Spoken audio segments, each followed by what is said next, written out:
Day 2 in Curacao. Since we missed the first day and we went on and decided to stay the night in Atlanta and fly out early in the morning to Curacao, I told the ones that were traveling with me, let's go ahead and have our clothes on and ready to hit the ground running since we pretty much weren't going to land until 2 p.m. And shout out to our Delta flight attendants on our flight to Curacao. They heard about the issues we had the day before and they made sure we had an amazing experience, especially with this being my first class trip. I definitely recommend completing the digital immigration card and downloading the Airside app before you land in Curacao. Honestly, this was the best out the country airport experience I've had. Basically, with doing all of this, we just walked straight through. While in Curacao, you would definitely want to rent a car in order to explore the island. The taxis over there can be very expensive and they do not have Uber, so renting a car will be your best bet. I rented the car through Flex Car Rental. They pick you up and drop you off at the airport, and I was able to book a car big enough for all five of us last minute, and they have amazing prices. Since it was five of us going on my birthday trip, I definitely wanted to get an Airbnb so we could all be together. And also, since I have been researching the trip for months, I'm also a foodie, so I would rather, go out and explore the island and try different restaurants instead of staying on an all-exclusive resort where the food can definitely be hit and miss. We stayed at this beautiful Airbnb just minutes away from John Thiel Beach and about 20 minutes from the airport and 20 minutes from everything else in Williamsburg. The views from the pool deck were amazing. We definitely spent a lot of time out here for sure. And our Airbnb hosts were great. If we had any questions, they were very responsive. And shout out to my friends that were there on Thursday. They decorated my room with balloons and put the happy birthday sign on my TV.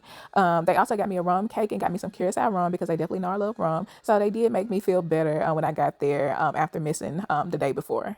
And we had to take some shots before we were finally able to get out in the streets and explore Curacao. Our first stop was Punda. It is the historic area in Curacao. It is known for its vibrant, colorful Dutch colonial buildings, shops, and cafes.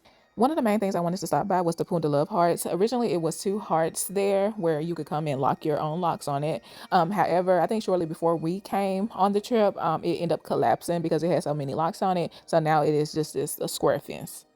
I also wanted to see the Queen Emma Bridge. It is nicknamed the Swinging Old Lady. It is a historic floating bridge that connects the Punda and the Ochabamba districts. And you already know we had to take advantage and snap up a couple of pictures on the bridge. Next, we walked over to Perfume Lab. They say you don't have to have an appointment. However, from our experience, I do recommend that you do book one because we did definitely book an appointment since it was five of us. At Perfume Lab, they help guide you to make your own unique, personalized fragrance. This is something I definitely wanted to do because I've never done anything like this before. So I was so excited to make my own perfume. We had such a great time. I believe his name is Ronnie, but he made sure this was an amazing experience for us. And we also told him we had a tight time period because we had a later dinner reservation, and he did his best to get us out of there in time. So after going through all the different scents, and you come up with a combination of what you want your fragrance to smell like, they do have two different sizes. They have 50 milliliter and 100 milliliter. We ended up going with the 100 milliliter. It is $100 and something. I think the 50 milliliter was about 80 something. You also get to name your fragrance. I named mine Eden Glow because it has some green apple scents to it. And they will box up the perfume for you, and you can definitely take this on the flight as a carry-on. Our next stop was something I was very excited for. I booked my birthday dinner at Boaza Luxury Resort, where they have a beachfront fine dining restaurant. This restaurant has a strict no flash photography policy. I guess because it is a luxury resort, the guests there, they want their privacy. So definitely keep that in mind if you choose to go to this restaurant. But as long as you're just filming your food and the people at your table, you should definitely be fine. We started off with caviar bumps and champagne, and I would say the food here was so good. This is not even all the food we ordered. This is pretty much our entrees, but we definitely ordered a lot of appetizers as well. And they also bring out some food in the very beginning that you can try. So it was a great experience for sure.